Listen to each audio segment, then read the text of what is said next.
kuasa atasku. Tuhan, ku bawa rinduku, ku nyatakan Engkau Tuhan di hidupku. Bagi nama Tuhan kemuliaan, kejayaan. Namamu berkuasa, diam dalam hadiratmu. Engkau tetap Tuhan, tinggikan di atas segalanya. Tempat ini dipenuhi nama Tuhan.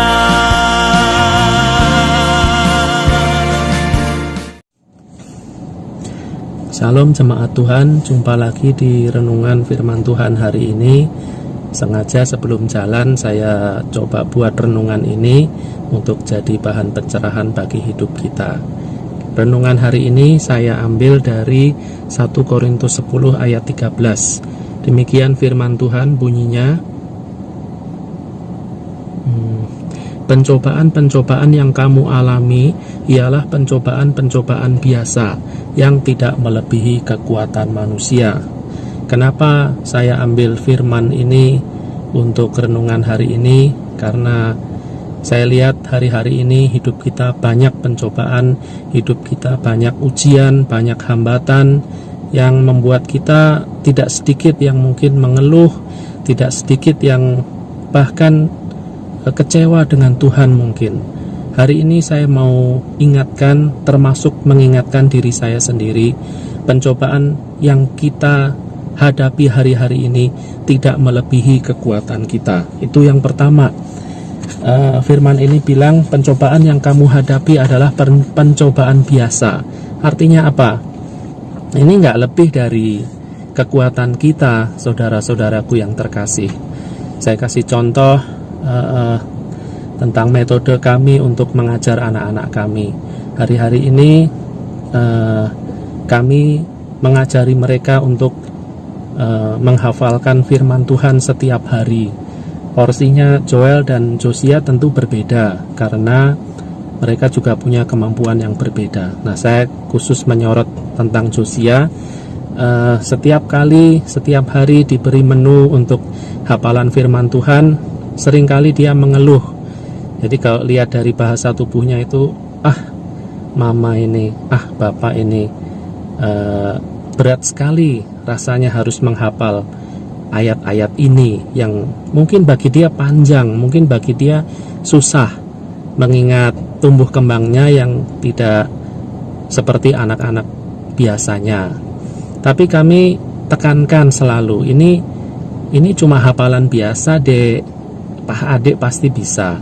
Nah, demikian juga kalau kita datang kepada Tuhan membawa setiap ujian hidup yang kita hadapi, Tuhan Yesus pasti akan bilang, lewat firman-Nya juga sudah dibilang, ini pencobaan biasa loh, bukan apa-apa, bukan hal yang bisa membuat kamu pergi atau mati atau nggak bisa lagi menghadapi situasi dunia ini.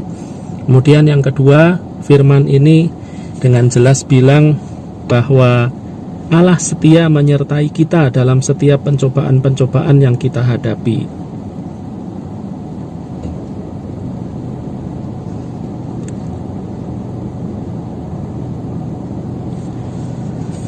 Allah akan memberikan kekuatannya, memberikan kasih kuasanya agar kita mampu menghadapi cobaan-cobaan hidup.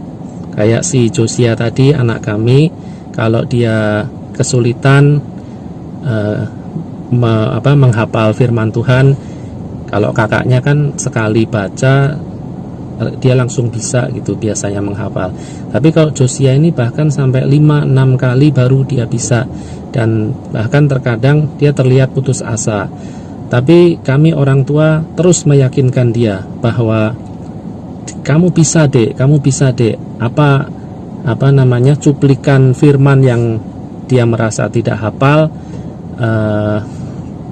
kami bantu ingatkan, ayo dibaca lagi, kami ingatkan kata-katanya. Nah terus dia kembali bersemangat. Nah itu Allah adalah seperti itu bagi kehidupan kita. Dia akan mengingatkan, dia akan menguatkan, kamu tidak sendiri loh, ada saya, ada Allahmu, ada Tuhanmu yang senantiasa menyertai.